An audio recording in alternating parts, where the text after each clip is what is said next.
Right. Nagaraj గారితో మాట్లాడదాం. నాగరాజ్ గారు, అంటే కాంగ్రెస్ ఒక్కటే కేటీఆర్ పైన విమర్శలు చేస్తూ వ్యక్తిగతంగా టార్గెట్ చేస్తే అది వ్యక్తిగత కక్ష సాధింపు లా చూస్తారు.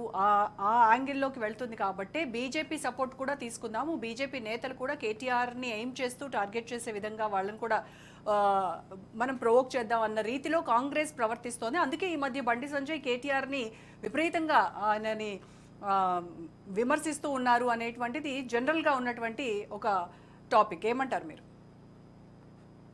ముందుగా విషయానికి వస్తే ఏంటంటే జైలుకు కేటీఆర్, జనంలోకి కేసీఆర్ అనే మీరు టాపిక్ తీసుకున్నారు. వాస్తవానికి ఇక్కడ రాష్ట్రంలో ఏంటంటే కాలయాపన పాలిటిక్స్ జరుగుతున్నాయి. కానీ బీజేపీ విషయంలో ఒక కట్టుదిట్టమైన ప్రణాళికబద్ధంగా జనం పక్షాన ఒక కుటుంబ పార్టీలు కాదు బీజేపీ. జనం కోసం, దేశం కోసం, ధర్మం కోసం పడబడే పార్టీ ఇది. ఇది ఎవరికి అంటే ఒక పాలిటిక్స్ చేసేది ఎవరికంటే జనం సంక్షేమం కోసం చేస్తుంది. కానీ ఇక్కడ ఉన్నప్పుడు మొన్న జరిగిన అసెంబ్లీ ఎన్నికలలో ఏదైతే సాక్షాత్తు నరేంద్ర మోదీ గారు, అమిత్ షా గారు వచ్చిండ్రు, ఖచ్చితంగా మేనిఫెస్టోలో పెట్టిండ్రు ఏంటి, కేసీఆర్ చేసిన అవినీతి, 1,00,000 కోట్ల అవినీతి, కాళేశ్వరం ప్రాజెక్టు, మేడిగడ్డ ప్రాజెక్టు, ఇవన్నీ కూడా మేము తీస్తామని చెప్పి చెప్పడం జరిగింది. ఏదైతే బీజేపీ చెప్తుందో దానికి స్టాండ్ తీసుకుంటాం.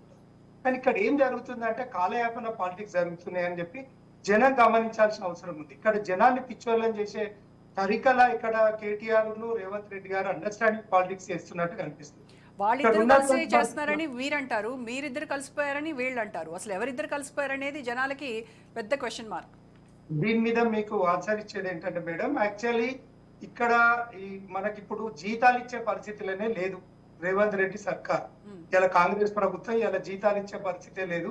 కానీ అక్కడ ఎలక్షన్ మేనిఫెస్టో పక్క పెట్టి అన్ని ఎక్కడెక్కడియో కొత్త కొత్త ఆలోచనలు తీసుకొచ్చి జనాన్ని సైడ్ ట్రాక్ పెట్టడం ఎంతవరకు కరెక్ట్? ఇక్కడ ఉన్నటువంటి క్రమంలో ఇక్కడ మూసి ప్రాజెక్ట్ అయితేనేమి, ఇంకా ఇవన్నీ పక్క పెడితే వాళ్ళు చేసిన అవినీతి అనేది కనీసము ఇక్కడ రేవంత్ రెడ్డి గారు ఒక చిత్తశుద్ధితో ఆలోచించాలి.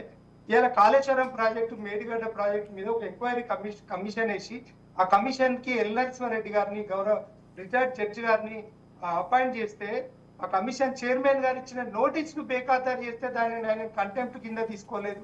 అంటే లా తెలియకనా లేకపోతే అండర్స్టాండింగ్ గా ఎక్కడ జరుగుతుంది? ఇక్కడ ఒరిజినల్ గా ఆయన కూడా ఎలక్షన్స్ ముందు ప్రతి ఎలక్షన్ సభలో ఆయన మాట్లాడిండు.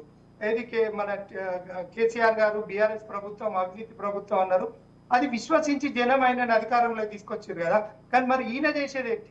ఇక్కడ ఉన్నటువంటి పరిస్థితుల్లో జనం వెల్ఫేర్ ఎక్కడ జరుగుతుంది? మరి మీ పార్టీ నేతలు దీనిపైన ప్రశ్నించకుండా గడిచిపోయిన ప్రభుత్వం ఎవరైతే ఓడిపోయినారో ఆ ప్రభుత్వం పైన, బీఆర్ఎస్ పార్టీ పైన ఎందుకు మీరు వాళ్ళపైన టార్గెటెడ్ గా మాట్లాడుతూ ఉంటారు? వీళ్ళని కదా మీరు ప్రశ్నించాల్సింది.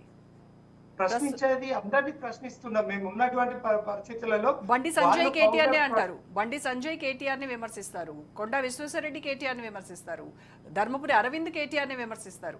మరి ఎక్కడ ప్రజెంట్ గవర్నమెంట్ ని కదా మీరు ప్రశ్నించాల్సింది. ప్రజెంట్ గవర్నమెంట్ యాక్షన్ తీసుకుంటలేదు కాబట్టే వాళ్ళ బాధ్యత గుర్తు చేస్తున్నాం అని చెప్పి మీరు అనుకోవచ్చు.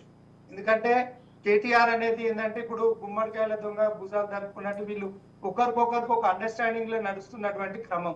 ఎవరు అడగని, జనం కోరని ఏదైతే మన హైదరాబాద్ మీద పడి ఇక్కడ ఉన్నటువంటి క్రమంలో ఏదో అన్ని అంటే ఉంకదప్పుడు ముచ్చట్లు పెట్టడం రేవంత్ రెడ్డి గారు ఏదైతుందో అది ఖచ్చితంగా కరెక్ట్ అయిన పద్ధతి కాదు. మా నాయకులు కూడా ఏకపక్షంగా ఎప్పుడు కూడా మాట్లాడరు, జనం పక్షాన్నే ఉంటారు, జనానికి వెల్ఫేర్ కావాలని చూస్తారు. కాబట్టే కదా మనకు జనం పక్షాన్ని ఉంటదని చెప్పి దేశాన్ని రక్షించుకునేది ఒకటి భారతీయ జనతా పార్టీ అని చెప్పి 8 పార్లమెంట్ స్థానాలను జనం కట్టబెట్టింది. కాబట్టి ఇక్కడ ఈ రాష్ట్రంలో ఆల్టర్నేటివ్ పార్టీ, కాంగ్రెస్ కు ఆల్టర్నేటివ్ పార్టీ, కాంగ్రెస్ ను రేపు గద్దెదించే పార్టీ భారతీయ జనతా పార్టీ అని చెప్పి జనం కూడా విశ్వసిస్తుంది. గ్రామీణ ప్రాంతంలో కూడా ఈ రోజు చర్చ జరుగుతుంది. మోదీ పరిపాలన 3వసారి కూడా అధికారంలోకి వచ్చింది జాతీయ స్థాయిలో. ఖచ్చితంగా మోదీ గారు కూడా సో కాంగ్రెస్ కి ఆల్టర్నేట్ పార్టీ ఏది అంటే బీజేపీ అనేది మీ ప్రగాఢ విశ్వాసం, అంతే కదా? 100%.